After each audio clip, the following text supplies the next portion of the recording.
Hey, everybody, and welcome back to another episode of Veach Season. We are your guest hosts, Kramer Sansone and Rocky Magaña, coming to you as the number one seeds in the AFC. The season is over. Everybody else has to play next week in the AFC and who's still in the playoffs, except for us, because we get to sit our asses on the couch and relax and let everybody else do the hard work while we get to sit here and soak in and bask in the glory of the bye week. And you would think that this might be the week where Brett Veach would say, you know what, maybe I can find time in my busy schedule to actually come and host my own podcast. Yeah. But much like Andrew Garcia of USA Today, the reporter who is the prolific injury reporter, reports prolifically on injuries both that exist, and I guess all of the injuries he reports on exist, but some of them have existed for quite some time. Yeah. And they're reported on, like, we talked about it last week. If you don't know who Andrew Garcia is, go back and listen to our last episode. Essentially, I think he's a made-up human being that USA Today is using as a ChatGPT person to put out clickbait. And so still no word on Andrew Garcia. Andrew Garcia, if you are out there, please come forward. We would like to have you on our show so you can defend your clickbait injury reports. And Brett Veach, we'd like to have you on the show as well so you can defend, not so you defend anything. You have nothing to defend. So you can actually do your damn job and help us host this podcast, because we're running this ship right into the iceberg, baby, just over and over and over again. And luckily, you built a Titanic that truly cannot be sunk, because we're still on the air. True. But damn it, we're doing our best to sink this bitch. We've had a couple nicks.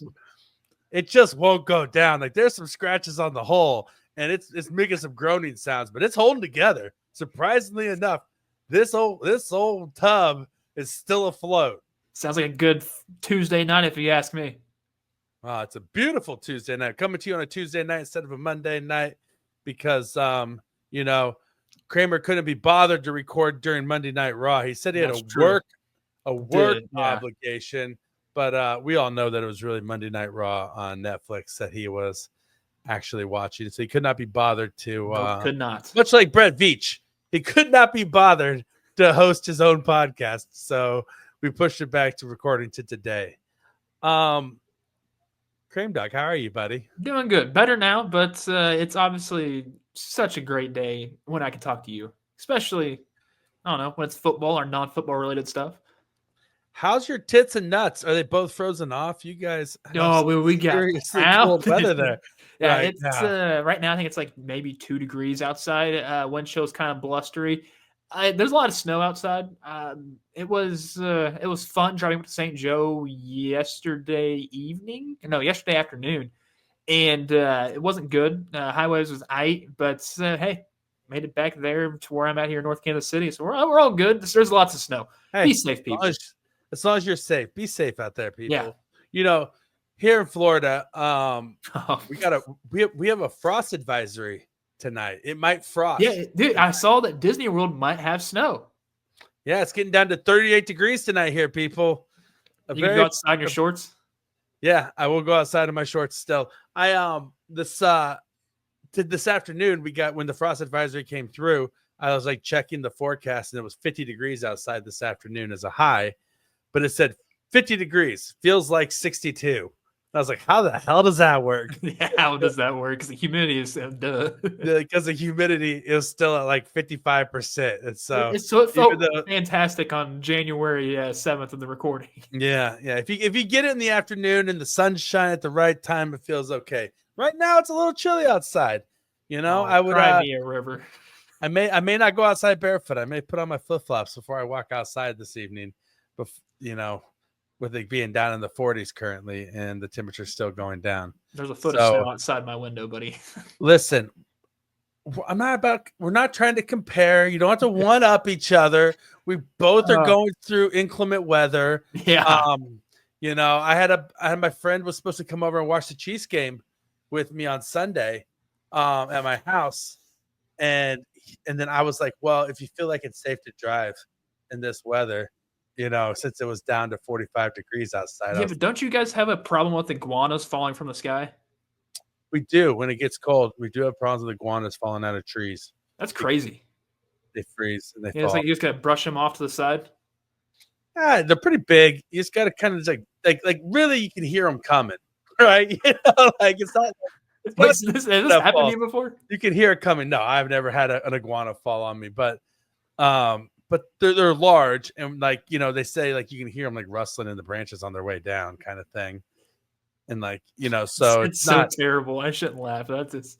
I mean, it's great because you don't see any alligators like hanging out on the banks of the pond in your neighborhood when it's cold outside. That's fair. So that's always good. Like they're like super lethargic and they're not gonna eat your dog or bite your toddler or anything. You don't have to worry about any of that crap. Yeah, they get too cold. So, yeah. And so I see it like this. Like I'm from Kansas City, y'all. So you got to understand that I am still shocked to this day that I probably see at least 3 alligators a week in the wild. Just like, and when I say in the wild, I mean next to the grocery store, like in the pond behind the grocery store. There's eagles, buzzards, and alligators in Florida. Like you are like, it's like you went to the Kansas City Zoo and they put a goddamn grocery store in the middle of the display. Like that's what it feels like. I hate what's the one up in Omaha? Going up there every once in a while, they have a Henry Dorley Zoo. Yeah, the Desert Dome. That's where, and they have the alligators all end up underneath. Dude, I think it's creepy going into that. I don't know how you can just. I just don't get it. You're a different beast, Rocky. But how can you go watch the Storm Chasers play without swinging by the Henry Dorley Zoo? That's fair. I need to watch Storm Chasers at least some point. I have a Henry Dorley Zoo story, as a matter of fact. Oh, you do? Back when I was in my early 20s, I used to manage. I was an assistant manager at the Phillips 66 gas station in Olathe at 151st and Black Bob, right? All right, I know exactly where you're at. That's my old stomping grounds. I grew up over there, right? Yeah. And so anyway, I worked the overnight shift one night, and then I had to take my dad to the airport because he was leaving for a business trip. And so my buddy Christian, he was hanging out with me, just shooting the shit while I was working the overnight shift. And so I was like, hey, you want to go with me to take my dad to the airport? He was like, sure. And so we hopped in my dad's truck and we were dropping him off at the airport. And this is like, I get off at 6 a.m. My dad's flight is at like 8, right? And so we go straight from my work. My dad comes by my work. We hop in. We go straight to take my dad to the airport. We drop him off. And then I'm so tired because I've been working all night that I get going on the wrong direction on 435 coming out of KCI, the old KCI, right? Yeah. And I don't realize it until I'm like, oh my goodness, dude. I'm a ways down the road. And I'm like, wait a minute, we're going the wrong direction. And my buddy Christian goes, let's just see where the road takes us. And I haven't slept all day and all night. And I go, you know what? I'm young. Let's do it. And so we just start driving and he goes, I was like, where do you want to go? He goes, I hear Omaha has a world-class zoo. And I shit you not, less than 2 minutes later, there was a billboard in the middle of Missouri for the Henry Dorley Zoo back then. Nice. It said Omaha, Henry Dorley Zoo, world-class zoo on the billboard. And I said, wow, that's fate. That's fate right there. So we drove all morning long, went to the Henry Dorley Zoo, hung out. That was the first year they had the Desert Dome. The Desert Dome was brand new. Sick. And we hung out in the Desert Dome. We went to Henry Dorley Zoo all day long, drove back. I had to work the next overnight shift. We didn't get home back at my house until 9 p.m. I had to be at work at 10. Oh man, that just seems like hell. Oh gosh, it was horrible. I drank 7 Red Bulls that night, and I shit you not, I don't know how I drove home the next morning back home because I didn't sleep for 2 days straight. That's insane, dude. I got off of work. This is the other thing I forgot about. I was getting off of work, and this girl that I knew was like, hey, a bunch of us are going to the park. It was like a park that was over off of like 435 of Shiremission Parkway. There's I can't remember the name of it, but she was like, we're all gonna play ultimate frisbee over there. You want to come play with us? And I was like, sure. Because like, you know, we hung out a lot. She was a friend of mine. I went and played ultimate frisbee with a bunch of people. Then I drove home. And I remember getting back to my townhouse I had with my roommates back then. And I was so tired that I kid you not, it felt like only one of my lungs was inflating. I was just like going on straight Red Bull, and I was so tired that it felt like only one of my lungs was inflating. And I fell asleep laying on the stairs going up, didn't even make it up the stairs to my room. I fell asleep on the stairs, and I woke up the next morning at 10 a.m. Like this was at like 1:30 in the afternoon, and I slept on the stairs until like 10 a.m. I remember when I fell asleep, I was like, I'm not sure if I'm waking up again. I was like that tired. Oh, then I woke up the next morning at 10 a.m. and I was like, oh, shit. Feel refreshed? I'm alive. I feel great. Oh, dude, that's crazy. Sleeping on the stairs all night, but yeah. Why didn't nobody pick you up and like get you up? I mean, we were a bunch of guys. We were a bunch of bachelors. Like this is the same house that I lived in where one of my roommates was pretty diabetic, right? And so he had to take insulin shots on multiple occasions a day. And one of his favorite, now this is going to sound insane to you guys, but you'd have to be like an early 20s Rocky Magaña with his shithead friends to really picture what's going on here. But where I'd be sitting there playing Madden on the floor in front of our television in the living room, and he would sneak up behind me with 2 sterile clean needles, but he would jab one in each one of my biceps while I was playing the game, holding the controller. So I was like T-Rex arming it. And he would like run away, and he'd be like, "Fuck you!" And I'd be like, "I was like, get back here and take these out of my arms because you can't reach to pull them out because every time you go up, there's like a needle in your muscle, so you can't lift your arms, and so you're literally at your roommate's mercy until he takes the needles out of your arm again, or one of your other roommates comes home, and you're like, dude, Sean put needles in my arms again, and they were like, okay, I'll help you out, and they take the needles out of your arms. Oh, you just leave them in there? Yeah, you just leave them in there. What that? Oh, dude, oh my goodness, that would suck. Yeah, it was. That's the sort of situation of a house this was. Gotcha. So you can imagine that they left me on the stairs. They were like, he's fine. Yeah, Rocky, he'll wake up tomorrow. There was many a good time had in that bachelor pad. The stories we could tell if walls could talk. Blah blah blah blah blah. But I digress, Kramer. And it's that time of the week where we are 13 minutes into the opening and completely off the fucking rails. So, and I've actually dropped 2 F-bombs. I usually don't say the F-bomb on this show, but I've already said it twice today. Hey, it's a bye week, baby. We can do it. I got this bye week mentality and vibe going on. I just gotta lock it. I gotta tighten it up a little bit. Lock in. Even though this is Veach season, I still gotta tighten it up a bit. I feel like. You're doing great, buddy. So let's tighten it up. Lock it up. We're good. All right. You guys know what time of the week it is. It's time for What's Hot with Krame Dog. So for What's Hot with Krame Dog this week, I'm see if I can share my screen with you. Can you see this real quick? You see this? What I'm doing?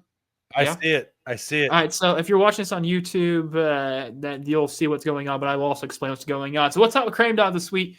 There's a new menu item for the Chiefs for the playoff. Not this weekend, but the next. And this thing looks amazing. It's the touchdown toast. It's $25. It's kind of steep, but listen, people. It's a loaf of bread soaked in eggs, custard, milk, and heavy cream, served with vanilla ice cream, berry sauce, strawberries, and powdered sugar, drizzled all over the place. This thing looks absolutely gorgeous. I'm showing the image of it right now. And I'll tell you what, I went to the Chiefs game, a couple weeks ago against the Texans. I kind of wish this was there because I would have ate this and ate it on up. It looks great, man. It's an entire loaf of bread. Yeah. It's like they were like, oh, we're not going to make French toast. We're going to make an entire loaf of bread into a single piece of French toast. So yeah, that's I need a little bit more ice cream scoop.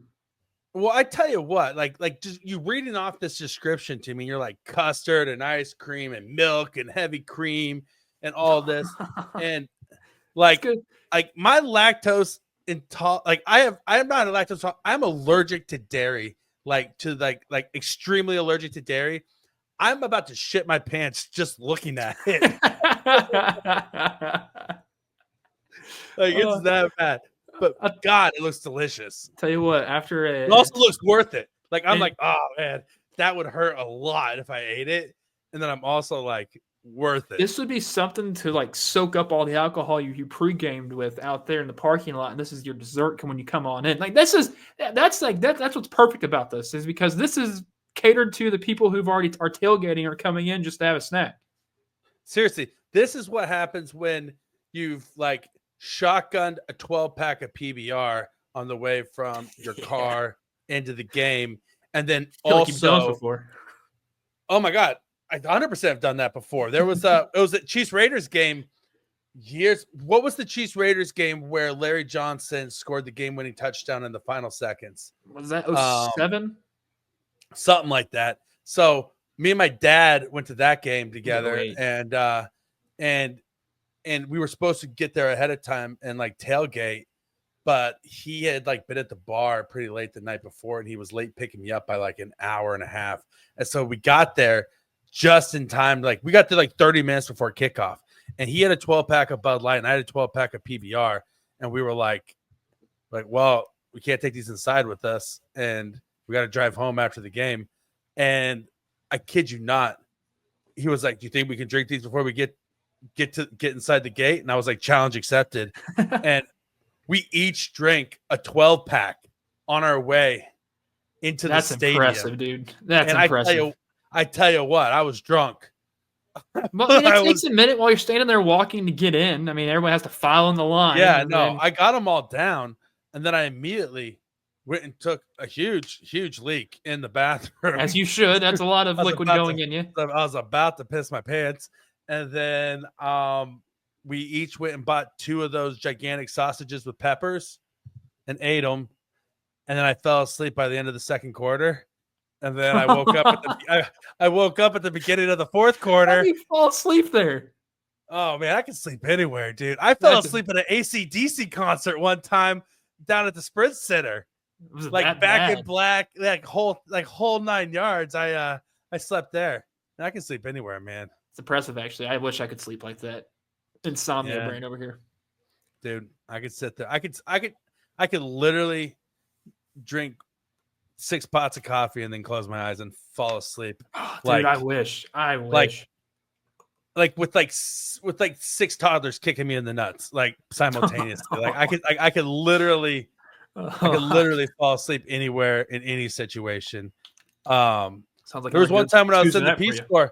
When I was in the Peace Corps and I lived in the Philippines. So in the Philippines, you have to have like difference between like American healthcare and like Filipino healthcare, and this sets apart the developing world. It's like, say you're in like a tragic accident and you need like blood transfusion, or like you need like blood to survive.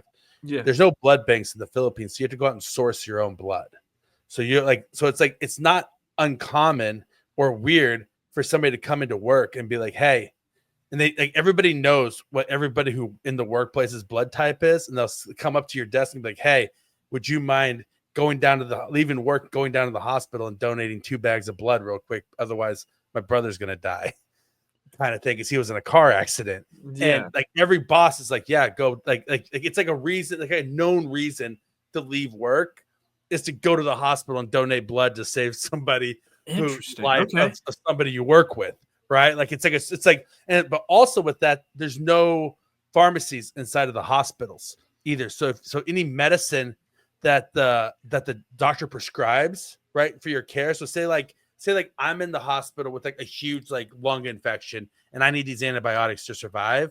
The doctor will write the prescription for the antibiotics and give it to you, and then somebody has to go out of the hospital to the pharmacy in town, get the medicine, bring it back to the hospital, give it to the nurse to give to the patient. So in order for you to be in the hospital, you have to have what's called a kasama, which is like your like your helper, your partner, like your person who's like your companion. It's your companion, right? And so anytime you're in the hospital, you have to have a kasama that stays with you 24/7 because there's nobody to get you water, there's nobody to get you food, there's nobody to help you go to the bathroom, there's nobody to go get your medicine and bring it to the hospital so that the hospital can save your life, right? And so because of that, when I was in the Peace Corps, I was a kasama for a lot of other Peace Corps volunteers who were like in my area, and so I was like kind of like the de facto kasama who was like always willing to go and like help people out and stay with them in the hospital. So because of that, I've literally also, because you're in a developing world, you're in like a ward. You're not in like a hotel room or like a hospital. You're like in a ward sometimes where it's like you and like 30 other beds, like your person who's sick and 30 other beds. And you're lucky that there's like a plastic chair for you to sit in, right? Oh, like, wow. or like a fold up chair for you to sit in. And so there's definitely nowhere for you to sleep, and you can't leave the person. You're there for days at a time.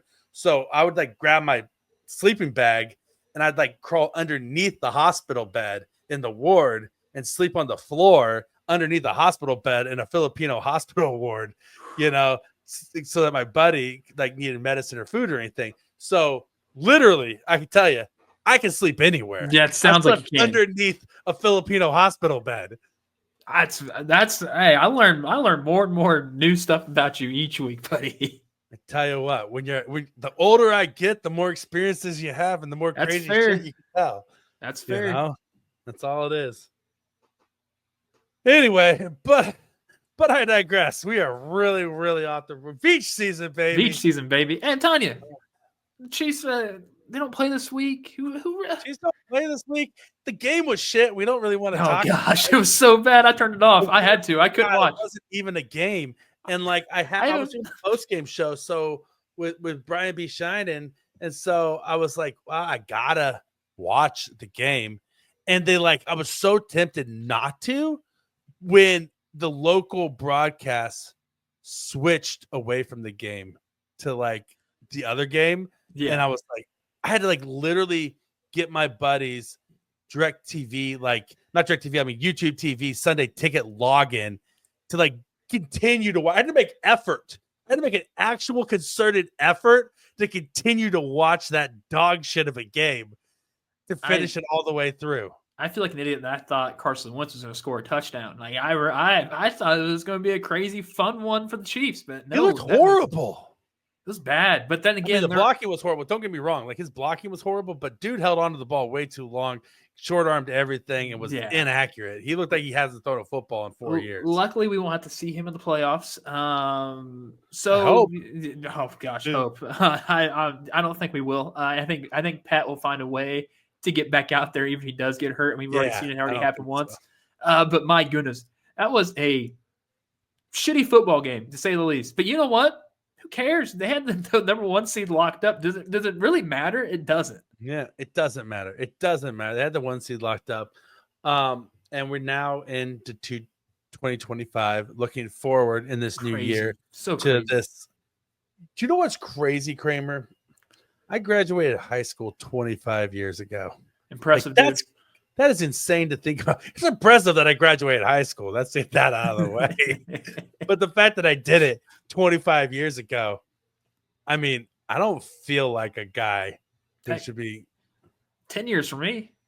Yeah, it's insane how fast it goes. Yep. And the best thing about it is that since I was homeschooled, like this is my 25-year. This could be my 25-year reunion right now. We could have it live on Veach season. It's just me sitting here getting drunk with a bottle of whiskey all alone. I'll drink with you. I don't care if I wasn't there for your high school. I'll drink with you. Just sitting there drunk, texting my mom. You didn't know that I cheated on that test, did you, old mom? I can be is it Nikki Pontinitz, the one that didn't show up to Always Sunny? School reunion. Yeah. And so, but yeah. So anyway, but new year, Chiefs. Looking forward to 2025. We're gonna do New Year's resolutions for the Kansas City Chiefs. What do you think the Chiefs' New Year's resolution should be in 2025? 2025, build for that 4-peat. I seriously feel like this team's unstoppable. I know what we saw on Sunday. That's not the Chiefs. That's not the Chiefs whatsoever. That's the Matt Nagy head coach Chiefs. So look, right there is for you with all the second stringers and third stringers. Don't speak that over me. Like when they said Matt Nagy had an OC interview with the Jets, I was like, that is the most Jets thing I've ever heard. And Yeah, yes, I agree. Go, Yeah. go, go and be fruitful and multiply. But this Chiefs team, this team's too damn good. They'll find a way to win, and then they'll build for that fourth one. And I tell you what, when you're looking at building for that fourth one, I mean, I think you saw in the game on Sunday that to build that, you need to continue to build on the offensive line, and you need to continue to invest in the secondary because those looked like the two weakest spots. That and linebacker, and it's a little concerning, with Nick Bolton's contract coming up. Mm-hmm. And I mean, Drew Tranquil, he's locked up for 2 years, so we have one more year of him, so that's at least good. But there's not a lot of depth behind Nick Bolton and Drew Tranquil at linebacker. Leo Chenal is his own kind of beast hybrid role. That's never going to fill either one of those roles that those guys play. And then you saw how important Justin Reed and Trent McDuffie are to the secondary, right? You removed them, yeah, and you just had Najee Johnson and Joshua Williams and Chris Roland Wallace back there, and Chamari Connor. And I mean, it was like I said in my five things, article over at Arrowhead Pride, I wrote that that the Chiefs were like basically like Oprah Winfrey, just giving away bonuses on people's like contracts, right? Like Cortland Sutton, you did 84 yards, not a problem. You'll have it by halftime. I think you get $500,000. You get $500,000. Cortland Sutton needs to thank the Chiefs secondary for that.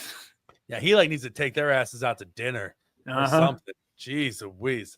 And then it didn't stop in the second half either. Like it's bad when the Denver Broncos led offense like has to take their foot off the gas and basically call a mercy rule on defense. See, I didn't finish the rest of the game, so that's terrible. That's so sad. But you know what?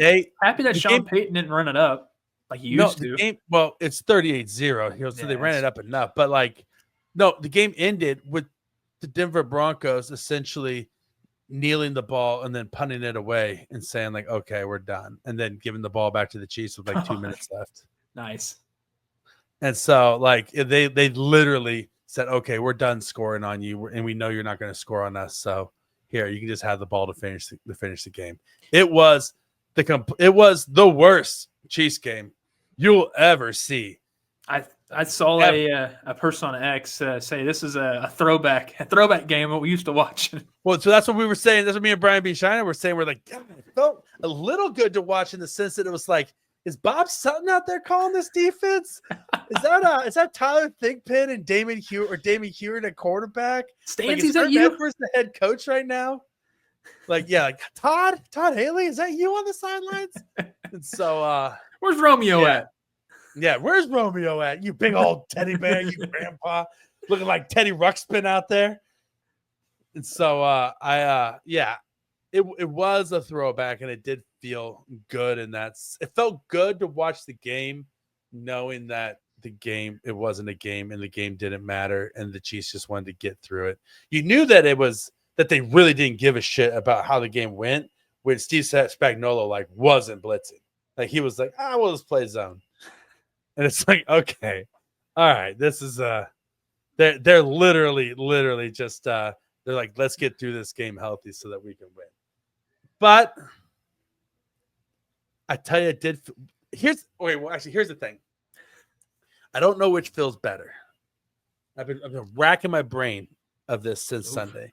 Is it feel better to keep would it feel better to beat the Broncos and keep them out of the playoffs, or does it feel better just to keep the Bengals out of the playoffs and see all their stupid ass fans bitching and whining and just literally just losing their minds over the fact that they won and missed the playoffs? I love the fact all the Bengals people. It's like it's burning in Cincinnati right now. Anytime Ohio can burn, I'm all for it. It's all good for me. They're like next level, losing their GD minds. Like they're attacking everybody, even Bills fans. Like, and the Bills they're saying, what's going on?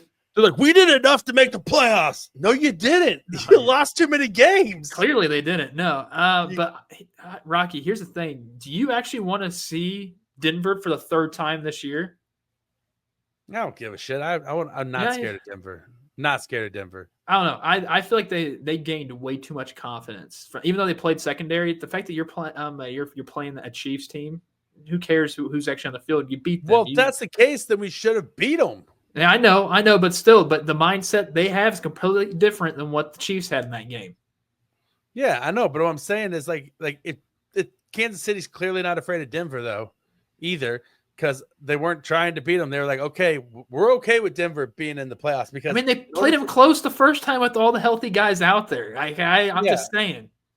And listen, in order to play Denver, then the Buffalo has to lose, and I'm okay with that trade-off. Yeah.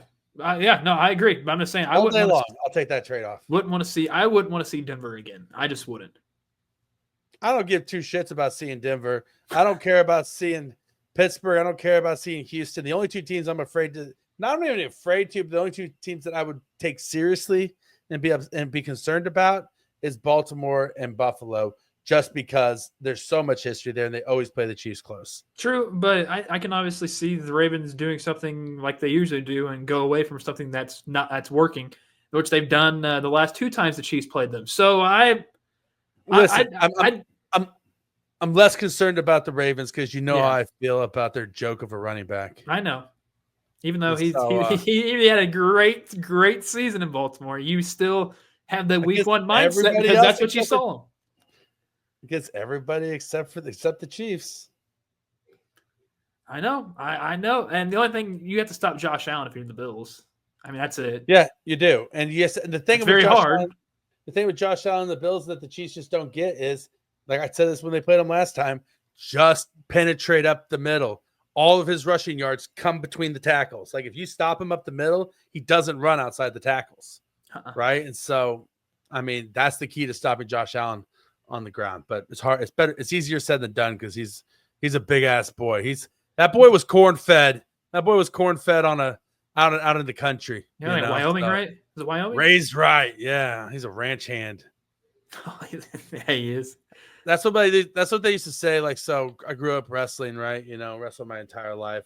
Whenever we'd have to go like into like Western Kansas or Southern Kansas on these like wrestling tournaments, they'd be like, "Oh, them boys in Salina grew up wrestling hogs out on the farm. Those are hog wrestlers." Like Coach O there.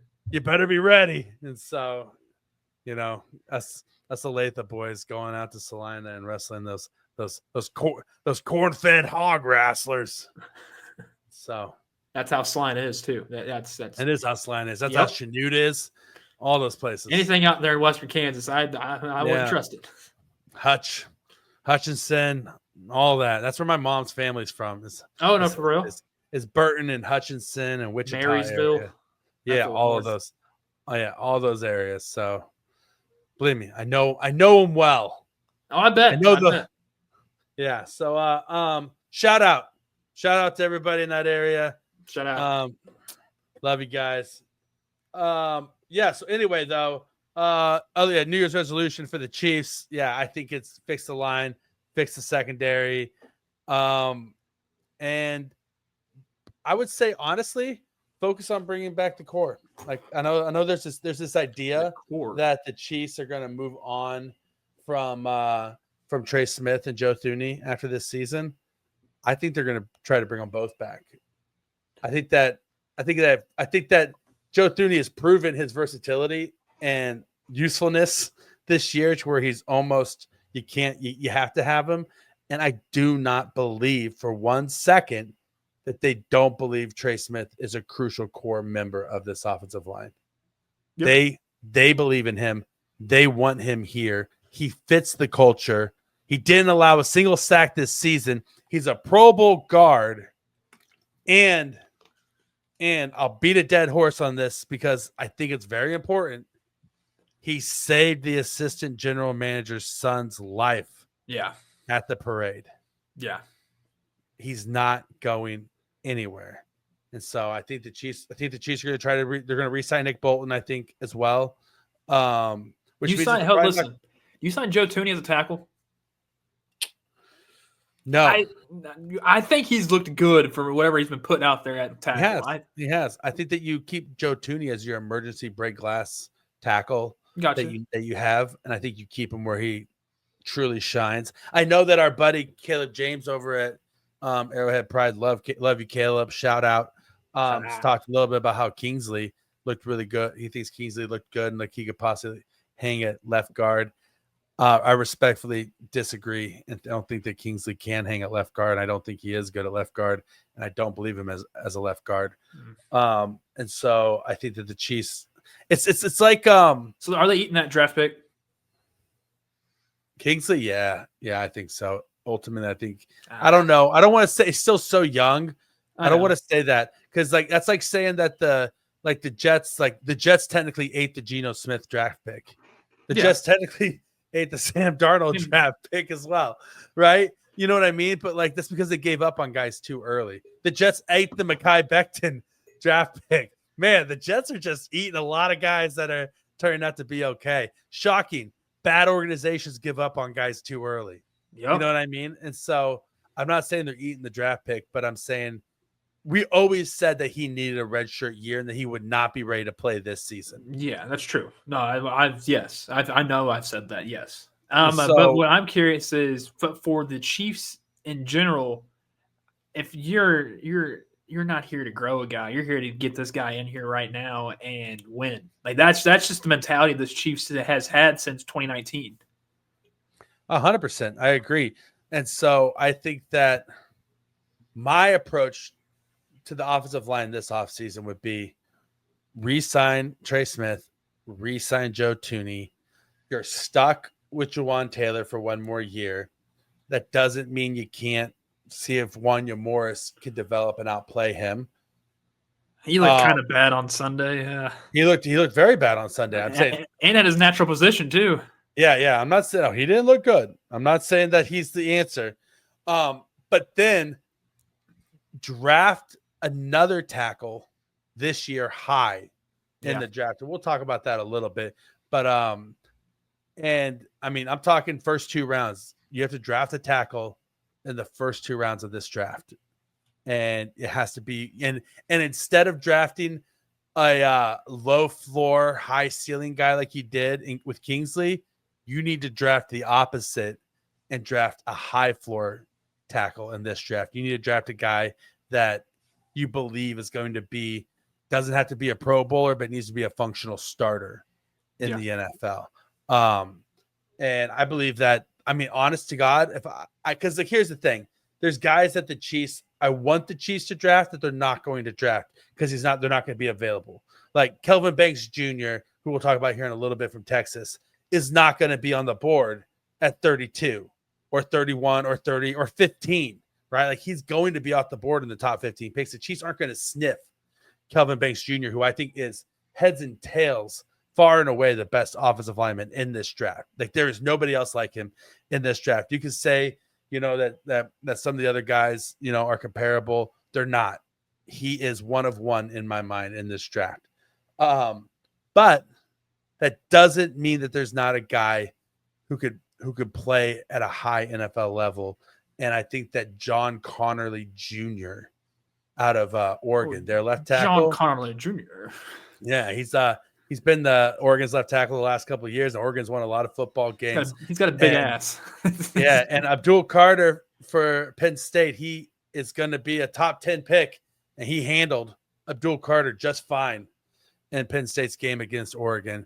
So, that's what I would look at possibly in the first 2 rounds is a John Connerly Jr. Hopefully, he'll be there in the 60s. You may have to try to trade up a little bit to get him. He may not be there.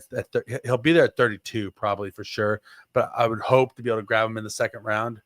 But yeah, so fix the offensive line.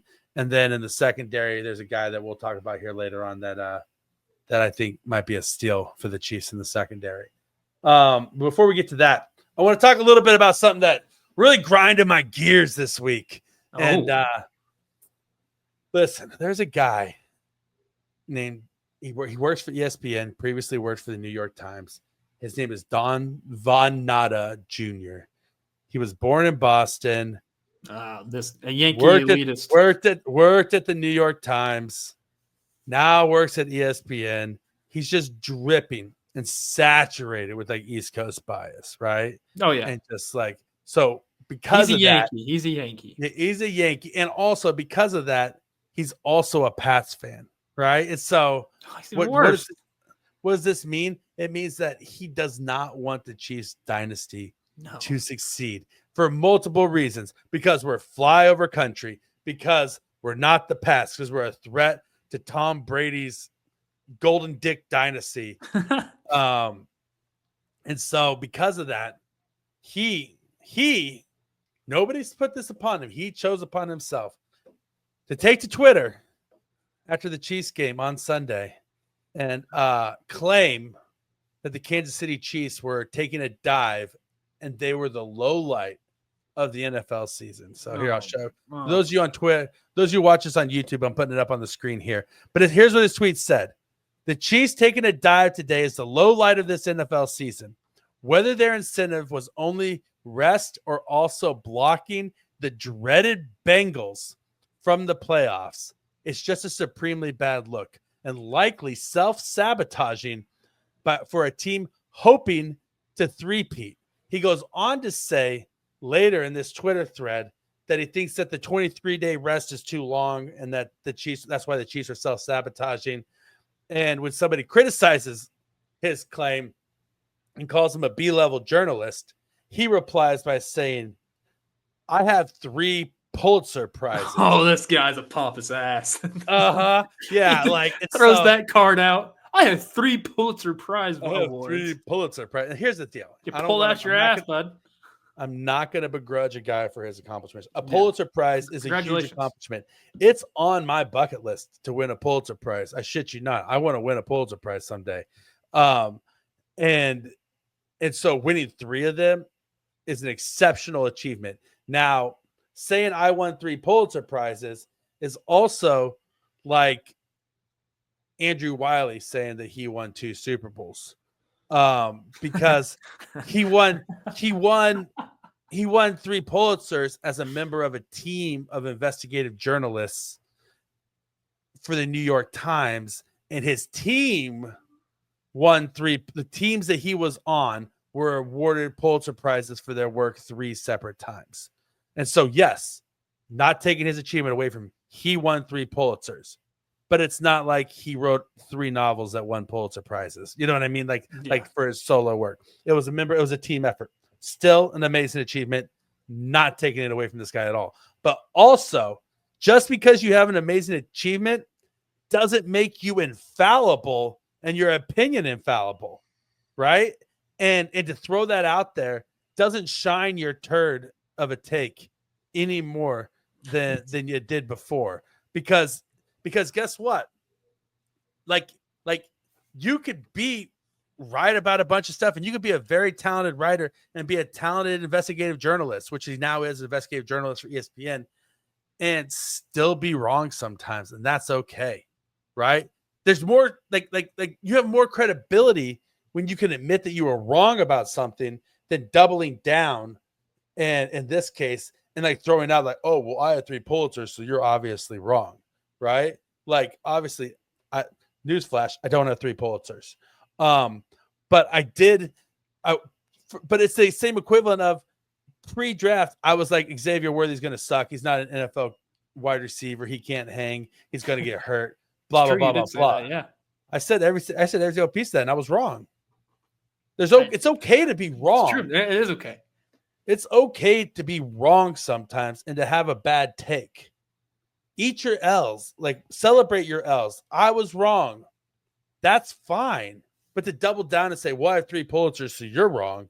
Like, bro, get the hell out of here with that. Like, that's garbage. And then also, for a guy who's an investigative journalist, he also kind of needs to know the difference a little bit. In journalism, there's 2 different types. For all you guys out here, we'll break it down for you. In journalism, there's 2 different types of stories, right? There's columns, which are opinion-based, right? Yeah. So, for instance, the 5 things we learned after X Chiefs game article I write at Arrowhead Pride, that's a column. That's opinion based. That's my opinion. Take it or leave it. Could be right, could be wrong. A lot of times I write it more for entertainment value than some fact-checked, investigative, journalistic piece of sports knowledge, right? Like in the last one I said, the Chiefs, the conspiracy theory, the Chiefs hired a high school team of thespians to play for them on Sunday instead of sitting on the tarmac for 5 hours waiting to take off at KCI, you know? So like, it's not investigative journalism. It's a column. It's an opinion piece. Then there's a news article, and a news article is fact-based, and it's supposed to only be fact-based. So you'll see that, for instance, when we cover press conferences throughout the week and the pressers, and it's like, okay, Matt Nagy is talking about Xavier Worthy.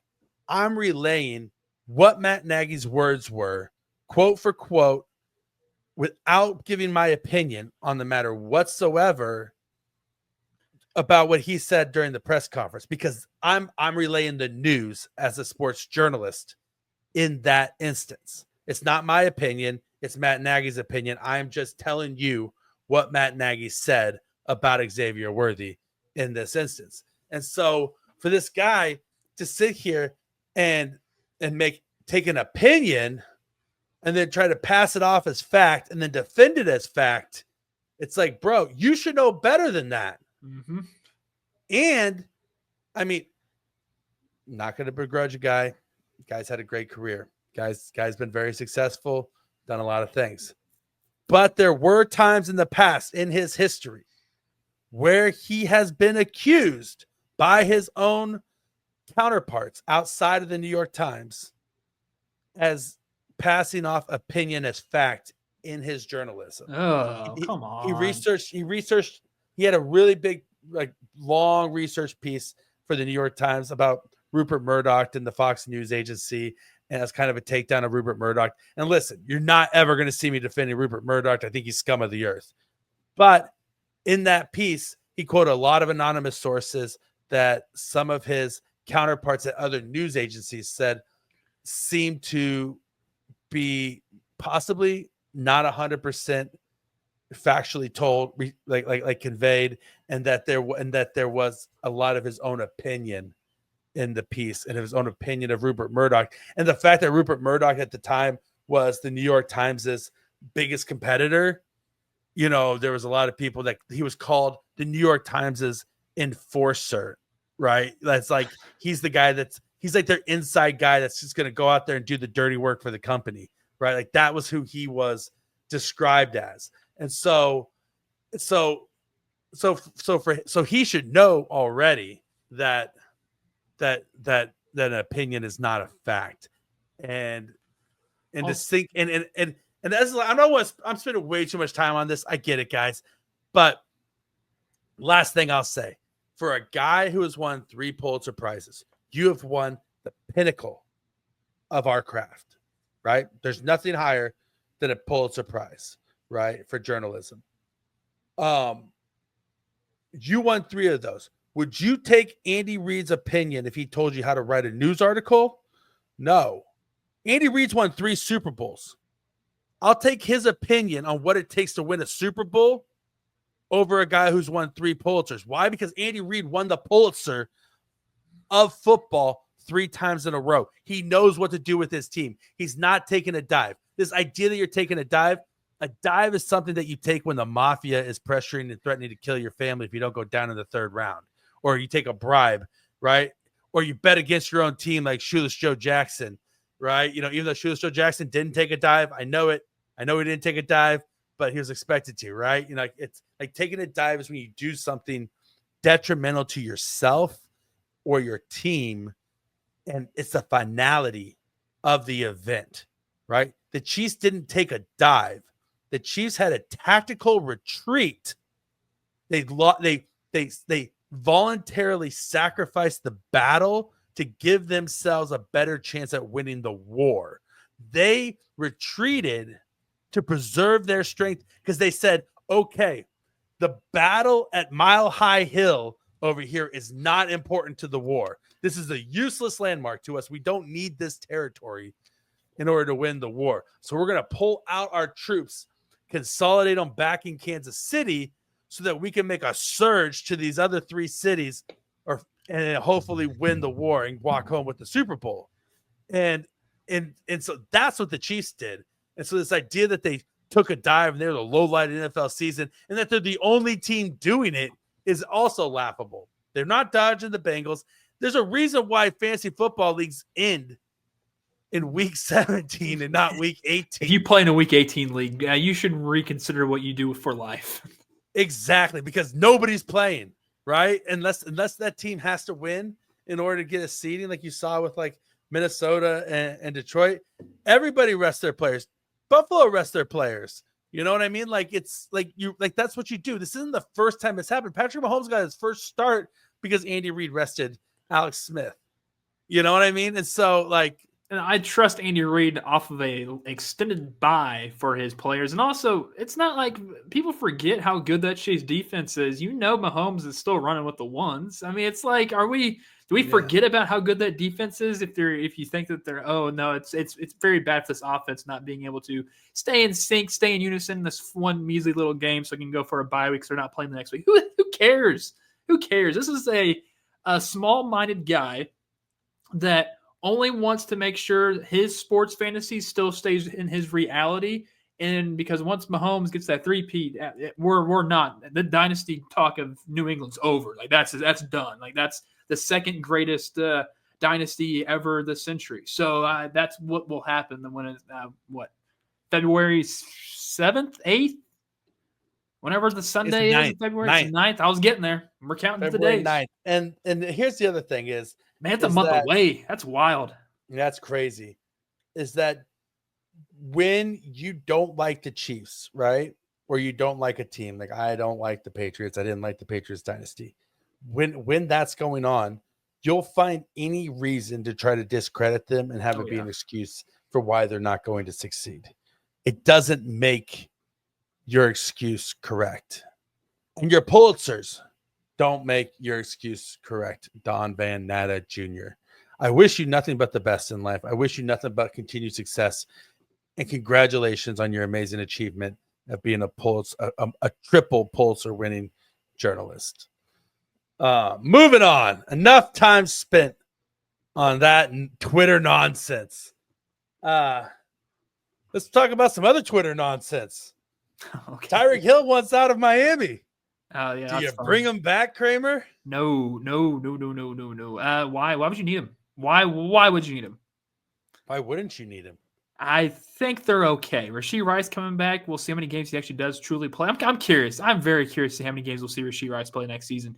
But you're fine. You have Xavier Worthy. I feel like they'll bring back Hollywood Brown because I don't think we got enough taste of him. I really don't think Tyreek Hill should. I don't think we should want him back here. But picture this: Rashee Rice, Xavier Worthy, Tyreek Hill. That's a trifecta right there. And Travis Kelce, presumably, maybe. If Travis retires, then I'm all in on it. But Travis has to retire in order for me to be all in. Okay, so to make the dollars work, would you rather bring back Tyreek Hill and pair him with Rashee Rice and Xavier Worthy, or bring back Hollywood Brown and Nuke Hopkins to pair with Rashee Rice and Xavier Worthy? Yeah, I'm cool with Hopkins and Rice. Hopkins and Hollywood. Over Tyreek. Oh, yeah. Cheaper, and I trust them. I trust their hands more. I'll put it that way. Oh, listen. I trust D-Hop. I trust D-Hop no matter what. I almost got ran out of town so many times for criticizing Tyreek Hill's hands when he was here. And his hands are terrible. It's not good. It was never good. Yeah, he body catches everything. He's never had good hands. No. And he's just fast. He had two drops in the Super Bowl against the one was a crucial one in the end zone. Was it Buccaneers game? Yeah, it was off his face mask. And he also dropped one before Wasp happened. So yeah. Just saying. I know. Believe me, his catch radius is nothing as well. Like he's not cool. You're quick to bring it in. Yeah, he's cool. You're quick, but he is an elite difference maker in that, and he has elite quick twitch, and he's an elite route runner. But he's out. He's out of Miami. So I can't do this, dog. We'll see what happens. But also, Tyreek, I love everything you did for Kansas City, but I have a really hard time feeling any sympathy for a player who chases the bag over championships and then is upset that his team isn't winning. It was like, right? Paid you, fool.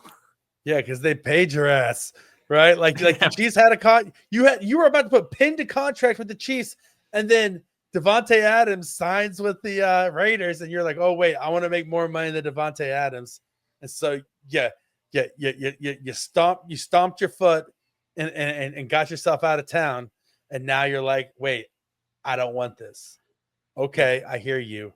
I wouldn't want it either, but this is your bed. Now lie in it. Yeah, him going to Miami too. That's why I have so many kids, all the Miami folk down there. Man, that's why he has to keep playing, man. He's got those Cromartie level kids. Jeez. Yeah, we weren't talking about Rivers kids. We're talking about Cromartie kids. Yeah. So you're out on Tyreek to the Chiefs. Yeah, I'm super out. I'm also out on Tyreek to the Raiders too. Don't want that to happen. Oh, you know that's going to happen. No, I hope not. Why would who's going to throw it to him? What do you mean? You know what's going to happen is that it's going to be Tyreek Hill to the Raiders, and then it's going to be like, I don't know, like who's your ultimate nightmare for a head coach? If we get McCarthy. Yeah, right. You get like Jason Garrett. Oh God. No. It's going to be like Tyreek Hill to the Raiders to be paired with Jason Garrett, and you're going to miss out on Shadur Sanders and Cam Ward. Next, we're picking 8th, I think. Yeah, and you guys are going to end up drafting your Quinn Ewers as quarterback. I don't think he declared. Yeah, well, he still has time to. He's about to do the North Carolina. That's the secret team is giving him $6 million. North Carolina. You know that. Like I feel like that's. Like listen, I'm all for NIL. Like I love NIL. I think it's great. I think it's fun. It makes it a lot of fun because you get to trace guys all over the country and see them play for multiple teams. But I do understand the frustration that every single player is a free agent without any salary cap. And there's literally 10 times the number of teams as in the NFL. And so there is you have no negotiating power if you're a college. It's just throw as much money as you can and promise as much as you can to a player to get him to your program. But then you can't even hold them accountable for anything. Like you can't make them sign a contract that says I'm going to play at a bowl game. Like, because they're going to be like, no, I'll just go to the other school who's going to offer me just as much money and not make me play in the bowl game. Yep. And so there's no leverage, no negotiating power. And so that sucks, but it's also like the shit show of it is fun to watch as somebody who primarily loves college football for the draft. It makes draft evals a lot easier also because it's like, okay, do I really trust a senior wide receiver coming from a small school? Probably not, because in the heyday of NIL that we're in, if he was worth two shits, he wouldn't be playing, at a D2 school. Yeah. Right? You see all these wide receivers that leave small programs to go to big programs for their junior, senior years, and then they get drafted high because you got to go there and prove yourself. NIL is crazy. It's a beast, man. It truly is. It is. It's truly a beast. I wish I was just a little bit younger so I can try to maybe have gotten into that a little bit, you could have got that NIL money for your long snapping ability. Exactly. Listen, I could have played fullback. I could have done some middle linebacker. There's a lot of things I could have played. Heck, if it wasn't football, even baseball. Heck, even baseball. Period. Wrestling. I don't know if there's a lot of NIL money in wrestling, but I'm sure that Iowa would be Minnesota, definitely Iowa, Nebraska. Yeah. The Big Ten definitely goes hard when it comes to wrestling. 100%. Oh, would have been nice. Could have. See if you have some eligibility. That's what I was. That's the other thing I've been thinking of is that honestly, if like these D2 schools want to make it interesting, right? I think that the NCAA should pass a rule that any player who has any years of eligibility left, regardless if they played in the NFL, if they're not currently active in the NFL, is able to go back and finish their degree and be eligible to play for a D2 school. Yeah, D2. I like that. I For actually a like D2 that. only. So say for instance, like you have Because a that would guy, help out the D2 programs as well. It would help out the D2 programs. And so say you have a guy like, say for instance, JC Jackson, right? Like he's out of the league. Maybe he didn't, I don't know if he did or not. Maybe he didn't finish his degree. He could go back and play in D2. Or you could have somebody else, who's like awesome. Like maybe Ryan Fitzpatrick didn't finish his degree, even though he went to Harvard. I mean, local guy, Monty Harris, he got drafted in the MLB, went to play MLB, is out of the league. Now I think he's in Arkansas. I want to say he played a full season in some college, and he's like 28, 29 years old. See, that's what I'm saying. Like, so it's possible for other sports to do it.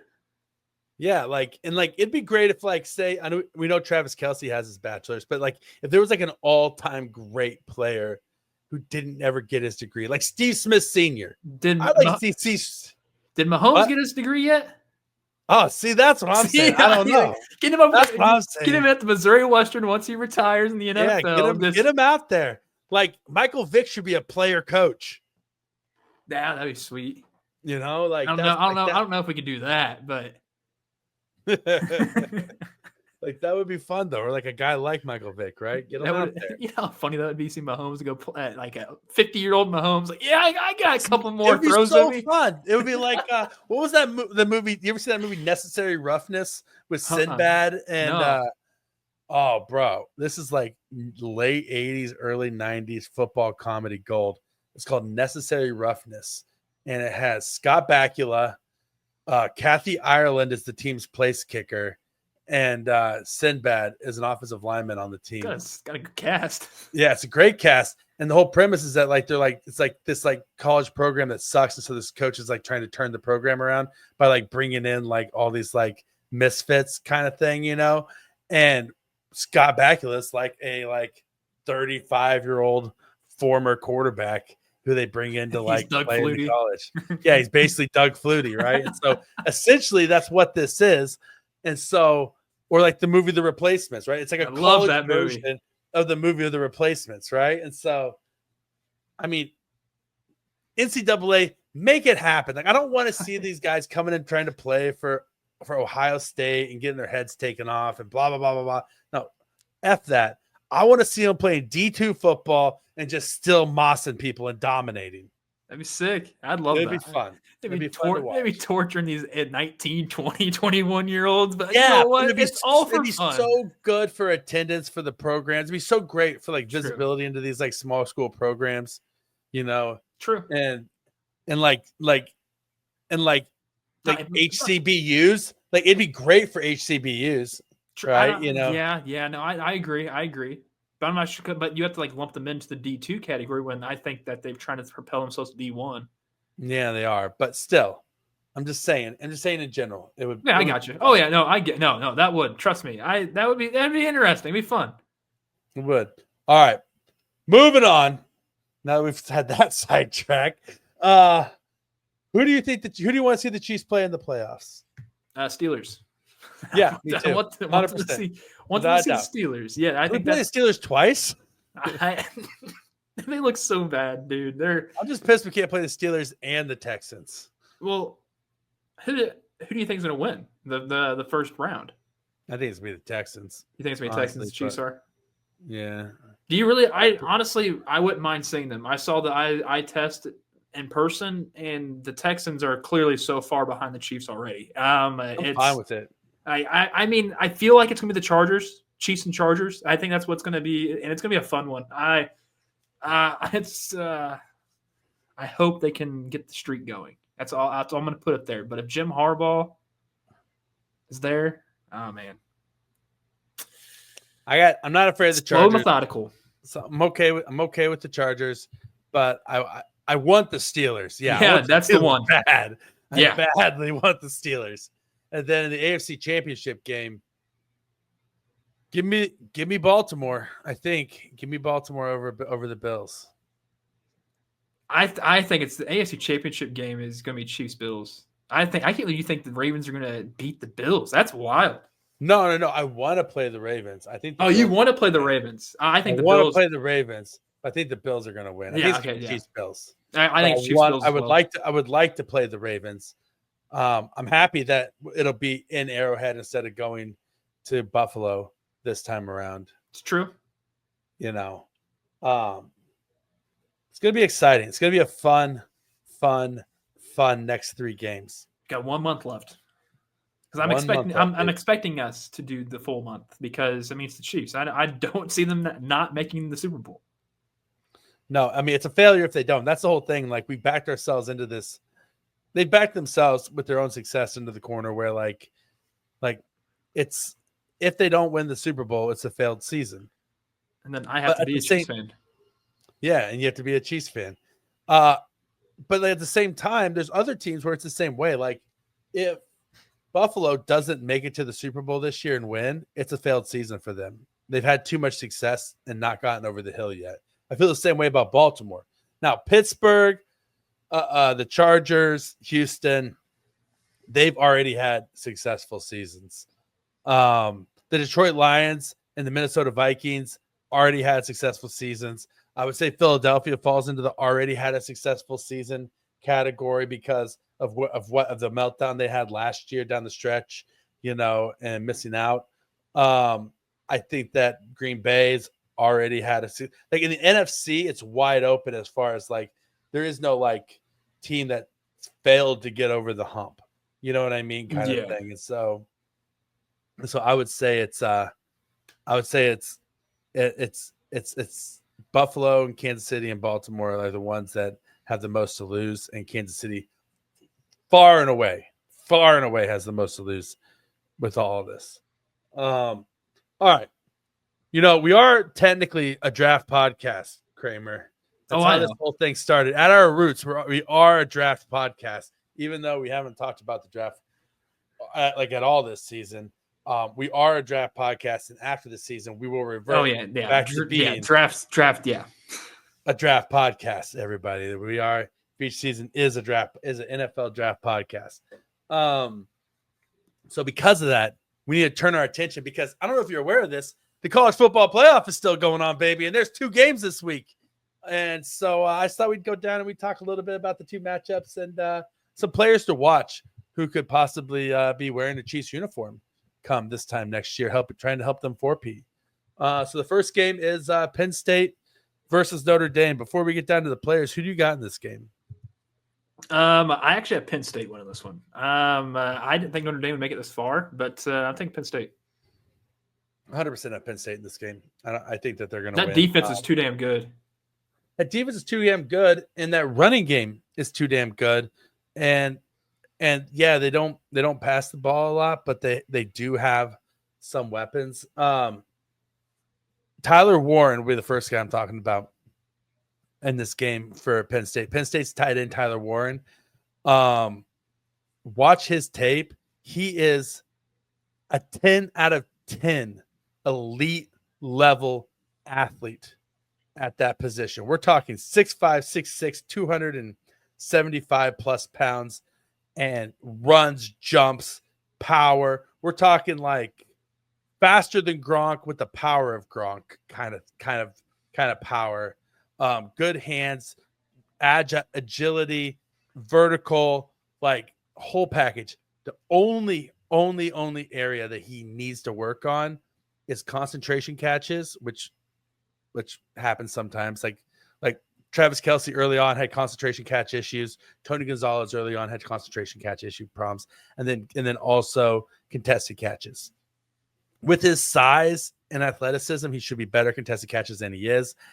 I don't think it's a problem in the future. He's one of the few guys that I have down that I would trade up for. I think there's a chance he might be there at 32, a decent chance, but you also may have to trade up into like the high to mid 20s to get him kind of that normal Chiefs trade up range that you see them kind of move in a little bit to move up and get a guy. But I mean, Noah Gray is awesome, but we're talking Tyler Warren could be the next Travis Kelce. Tyler Warren could be that next It's like big shoes. Hall of Fame level tight end, I think. And it's like Brock Bowers almost.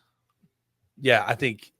I was wondering if the reason why we didn't record yesterday is because you were still too dehydrated from jizzing all over yourself watching Brock Bowers break the record for the most catches. It's a good day. Just like I figured that you were just like that episode of SpongeBob SquarePants where he's just all dried out or just completely dehydrated, which is why you're drinking fluids right now, trying to recuperate. Yeah, my skin color looks like the wall behind me. You were sick yesterday. You were just drained of all fluids from just like laying there. Fluids sounds so gross. Just in your own seed, just bathing in your own seed from being so happy about Brock Bowers catching 110 balls or whatever it was. It was a lot. I think it was like 113, but yeah, something like that. Yeah. Anyway, other guy in this game to watch are both running backs out of Penn State. Katron Allen and Nick Singleton. I think I like Nick Singleton a little bit more. Katron Allen is technically considered their lead back. He's very much just like he's like 5'11", 220. He's a downhill north-south runner. Not a lot of wiggle to the hips, but he packs a bit of a load. Nick Singleton's a little bit faster athlete though. They're both over 1,000-yard rushers on the season. The difference is that Katron Allen averaged 5 yards a carry. Nick Singleton averaged 6 yards a carry, 6.5 yards a carry. Right. And it doesn't really matter who you start. They're damn good. They're both good. They're both NFL level running backs. They're both juniors. So they both might not declare this year because it's a very deep running back class. But keep an eye on both of them because if one of them declares, either one of them would be a good pickup in the middle rounds for the Chiefs. Another guy to keep an eye on is Kobe King, the middle linebacker for Penn State. He's only 6'1". He's like 6'1", 235. So he's a stout dude, but enforcer in the run game. Just gets downhill fast. Very, very solid tackler. Very long arms for a 6'1" frame. And so it's a guy that you should watch him. Number 41 on the defense for Penn State. Also, Abdul Carter, edge rusher for Penn State. I mean, he's the premier pass rusher in the draft. He's going to be gone in the first 10 picks. Just watch him because he's a name to know. But the Chiefs are never going to sniff him, ever. the Chiefs are not going to sniff Abdul Carter in this draft. No, they don't need him either. So, no, they don't. On the Notre Dame, that's the Penn State guys on Notre Dame's side. Xavier Watts, the safety, is a ball hawk at 5 interceptions on the year. Moves around pretty well. Good tackler. Riley Mills. So actually, Notre Dame has 2 really good defensive tackles. Riley Mills, great pass rusher for an interior offensive lineman. Got some good move. Got some good. Like moves pretty well for his size, but also really good at hand fighting and has some good power, some good push to him. Got a lot of lead in the ass. Got a lead ass. That's what you want. Thick lower body. The other one is Howard. Yeah, the other one's Howard Cross III. He almost came out last year. I thought he was. Yeah. I loved him. Loved his tape last year. His last year's tape was better than this year's tape. And his stats were better last year than this year. But don't let that deceive you. Like he's only like 285 pounds at defensive tackle, but he's such a good hand fighter and understands leverage and power. He's a high school wrestling champion, like state wrestling champion multiple times. And so I always in the trenches, I will bank on a wrestler every single time. Like, cause it's all footwork, leverage, and hand fighting and wrestling. And that's all you are in the trenches. So, and plus wrestlers, we're a scrappy bunch, right? Like we'll like everything hurts in the sport of wrestling. Like every second of the sport of wrestling is pain when you're on the mat. Like there's not a single part that does not hurt. And so because of that, we're really good at scrapping and fighting through any sort of like pain situation. But yeah, so that's Penn State versus Notre Dame. What do you think, Kramer? Who are you excited to look at in that game? No, I've always like Howard Cross. I mean, that's a guy that I liked last year. Of course, want to watch him, but it's I don't know. it's like I don't know what I'm there to watch when it comes to this game because I just want to see a damn good football game. I don't care who it comes to, like what I need to look at when it comes to who the Chiefs are going to get. Because I have a feeling none of the Chiefs aren't getting any of these guys that are going to be playing in the Notre Dame versus Penn State. But that could be different though in the upcoming game after that because I'll tell you what, Texas is absolutely loaded with talent. And I want Chiefs to be snagging. I tell you though, but if they move on from Nick Bolton, Kobe King very well could be a target. True. And they need a running back. And you can never. And Howard Cross is probably going to be a late round draft pick. You can never have too many defensive linemen. So, and Tyler Warren, baby, I have a draft crush on Tyler Warren. So I don't think the Chiefs will get him. I really don't. I don't think the Chiefs are going to be drafting a running back. I really don't. A tight end, Tyler Warren? Tight end. That's what I meant. Yeah. That early? Yeah. No, not that early. Here's the deal: is it the biggest need for the Chiefs? No. Is he going to be the best player on the board? Yes. Well, true. So I mean, that's what the Raiders did this past draft with the tight end. They took the best available at their time. They got Brock Bowers. So if they can trade up and get the best available at that time, well, Veach it. When Veach is not hosting this podcast, he is famous for saying that he drafts best player available. Well, I mean, he did trade up and get the best available wide receiver this past year in Xavier Worthy. So, yeah. So when he sees a guy he wants, he goes and gets him. We'll see who it is he wants. Hopefully, maybe it's Kelvin Banks Jr., left tackle for the Texas Longhorns. Yeah, dude, that guy. That would be a hell of a trade up. Gosh, that's what you wanted. That's the trade up you want to hear. That's the trade up you need if you're Kansas City. Is that one? That's the trade up you want to hear. That Kelvin Banks Jr. We're talking hand fighting, size, length, footwork. He makes it look easy. He's the full specimen. That's the thing about him. Like he's that guy where when you watch him go against opposing pass rushers, he looks like he's in control of the rep, right? Like that's the thing. Is like you watch, like as good as Joe Thuney is, sometimes he's looked like he's holding on for dear life, right? Like a little bit like fighting and like taking everything he has to hang on and win the rep, which is awesome because he's not a left tackle, he's a guard, right? And so that's understandable. But you see these other guys who are like, all pro tackles like Lane Johnson and those guys, those guys are in control of the rep. Like they control the pass rusher. That's easy. They feel like they're just like catching the guy and just directing him where they want to. Second nature to him. Yeah. And so Kelvin Banks Jr. looks like that. Wide receiver target Isaiah Bond, smaller guy, playmaker though. Doesn't really meet the threshold of what I usually like to see out of a wide receiver for size, but neither did Xavier Worthy. And get the ball in his hands, and the guy's electric. Gunnar Helm, another tight end for Texas. Those Texas tight ends. He's a guy who might be a UDFA, maybe a late round target. But he can catch the ball. He can run a route. He can catch a ball. He's reliable. He's got reliable hands. He's just a solid all around. Like, are you trying to get the pass blocking because you're not getting it out of him? No, you're not. He's a receiving tight end. Yeah. So you're trying to replace Travis Kelce is what I'm trying to allude to right now. You're not going to get that with an undrafted guy. You're not going to replace Travis Kelce. At that point in time, why don't you just see what Wiley does next year or during the spring? He's a nice depth piece as a tight end. Yeah. He could be your third tight end. But undrafted, though, ain't bad. No, undrafted, he's not bad. Jahdae Barron, cornerback. He plays more zone than he does press man, but he has the size and length to play press man. The zone is just because that's what Texas runs. He excels in everything that he tries to do. Texas actually has two good cornerbacks. But Jahdae Barron is definitely the one that's the bigger name of the two, and he would be the guy that you would probably see go in the top 3 rounds. He's a top 100 pick, and the type of guy that he's good at making. He can make a play on a ball. He sizes up well against guys. He has good body control, good body positioning. He's a smart player. You're not going to see him make a lot of mistakes out on the football field. Like him a lot. Andrew Mukuba, The safety is another really nice player in the secondary for Texas. Moving on to Ohio State, they have a slew.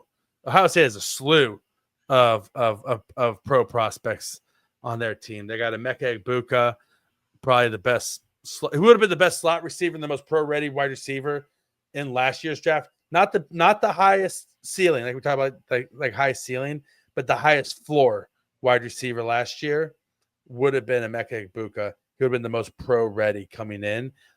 He has some athleticism concerns, but the guy's going to give you 750 yards receiving every year for 10 years kind of guy, right? And so like him a lot. He's gonna go in the first half of the first round though this season, with the wide receiving class being what it is. Both of Ohio State's running backs, Trayvon Henderson and Keyshawn Judkins, they're like a thunder and lightning duo. Keyshawn Judkins is definitely, I think, the better, more electrifying running back, but Trayvon Henderson is your classic 3-down guy who's gonna like take the workhorse workload type of guy. Like imagine Trayvon Henderson is like, he's more like an Ezekiel Elliott-ish type guy before Ezekiel Elliott got broke down, and Keyshawn Judkins is more of a Jamal Charles. I agree. I absolutely agree. I wish they would have showed up and played when the game mattered the most against Michigan, but that didn't happen. No, that didn't happen at all. No. And then Lathan Ransom, the safety for Ohio I hate State. Ohio State so much. I can't stand this school. I know. I hate talking good about them. Ugh. I know. Lathan Ransom, he was injured his first 2 seasons, was finally healthy last year, and this year he's an electric athlete. He is Raz is going to be off the charts with this guy. And he just flies around the back end and makes plays. Jack Sawyer, a little bit undersized, probably more of like a 3-4 outside linebacker pass rusher, but definitely got some juice in his pass rush. And then JT Tuamoloa, nice defensive tackle prospect. Could have gone in the top 100 last year if he would have come out. Same with Tyreek Williams, another nice defensive tackle prospect. And then Denzel Burke, such an enigma of a prospect is Denzel Burke. He was a huge name coming out of high school. Freshman year, one of the best defensive backs in the country. Just lockdown corner, making play after play, contested balls, just like, oh my gosh, just like everybody's like, this guy's gonna be a star, lottery pick, blue chipper, blah, blah, blah, blah, blah. And every season since then has been a little bit worse. And it's like, what's going on with Denzel Burke? He peaked. So he peaked, but his peak was really good. So his tape was great, yeah. So it's like, does he still have it? Does this be tapped into, or is he just not love the sport? Did he get bored? He's not dedicated to the game. Like what's going on? Like, I don't know. And so there's something more there that we're not talking, that we don't know. But what do you like in this game? I'm looking at the entire time. I mean, you're not going to get Kelvin Banks Jr., but I'm going to see how he can handle the pass rush on that side. And Barron, the Chiefs need I think that's the biggest need this draft is getting depth. And whether that is just like using your first round pick on Barron, that would probably be the best. I mean, my case scenario, why not? You need a corner, and he's a stud. He is a stud. I mean, like he's just so damn good. Like he flies. Yeah, no, the boy flies. His tape looks good. He's, like I said, he's got the length, he's got the size, he's got everything that you want. Except for he doesn't play in a scheme that resembles what the Chiefs play. But here's the issue. I mean, but guys usually don't in a Spagnuolo scheme, especially in your secondary. It's completely unorthodox. Well, and that's the whole thing, is that in college, there's not a lot of colleges that play press man because they don't have the athletes, right, to play to play that style of defense. So you'll see a lot more zone, and then they just rely on their athletes to get to the ball, to create pass rush, to trick the opposing team's quarterback because they're inexperienced, and so there's a lot more zone coverage in college than press man, and so you don't get a lot of tape of the type of cornerbacks that Spagnuolo likes. One guy who also just keep an eye on out of Texas is Cameron Williams. I didn't really mention him or get too much into him because he's the right tackle. And you know how I feel about drafting right tackles and moving them to left tackle, and don't do it. And we still got Jawan Taylor under contract for another year. They're not drafting a right tackle, I hope. But they seem to be okay with it because they drafted Wanya Morris and tried to move him to left tackle. So I mean, Jawan Taylor is a Super Bowl champion, so I mean, he's like that Don or Don, whoever Don Van Natta Jr. He's like that guy. Yeah, he's the Don Van Natta Jr. of the Chiefs team. He has a Super Bowl ring. All right, before we get out of here, one last thing is that because there's not a lot of cornerbacks that play the Chiefs style of defense, there is one cornerback that I want to highlight this week that does play a style of football that the Chiefs that resembles what the Chiefs play, and that's Jalen Smith, cornerback for USC. He is like 6'1", 6'2", close to 200 pounds. He played one. I think he was like the 10th highest number of press man reps this college season, like 56% or something like that were press man. And he had one of the highest PFF press man grades in the country during those number of reps. He's aggressive. That's the word that I could use. He's fast and aggressive, and he flies to the ball. Could it be a situation where early on he might get beat on a couple double moves? Sure, I could see that. But he's going to make some plays that are going to make your eyes pop on tape. And he's going to meet the guy at the line of scrimmage, and he's not going to back down. And the guy's not getting off the line of scrimmage without getting bumped and roughed up a little bit. Like, he's going to get hands on him. He's going to redirect him. He's going to reroute him. He's going to make plays in the secondary. He's going to have better body control and positioning than a guy like Joshua Williams. I think that, like, honest to God, like I think he's going to run really well at the combine too. He's a great athlete. I think he could come in and be the Chiefs' number 2 outside cornerback next year. And I think he's going to go in the mid rounds. I think you can get him in the 4th or 5th round, which is important for this Kansas City Chiefs team. I think with that 133 pick, I think he might be there at 133. And if you can get him at 133, that's a steal. It's kind of sexy. Mm-hmm. It's a really sexy pick. All right, Krame, you got anything before we get out of here, buddy? I think I'm good. I'll save for the next one. All right. Well, as always, I'm Rocky Magaña. He's Kramer Sansone. Thanks for rocking with us. Thanks always for the privilege of your time. We hope that we've been good stewards of your time, and from the bottom of our hearts, we truly thank you for all the support you get. Follow us on social media. I'm at Rocky Magaña. He's at Kramer Talks. Rate and review the show. We need more 5-star reviews. Yes. Every 5-star review you put out there, we will read live on the air. We'll read live on the air. Just ask our friend Larry Quinn. He knows. And masterpiece. And we love you guys. Masterpiece. And we love you guys. And we look forward to talking to you guys next year. And I hope your New Year's is going amazing. And we'll talk to you guys soon. Enjoy your bye week.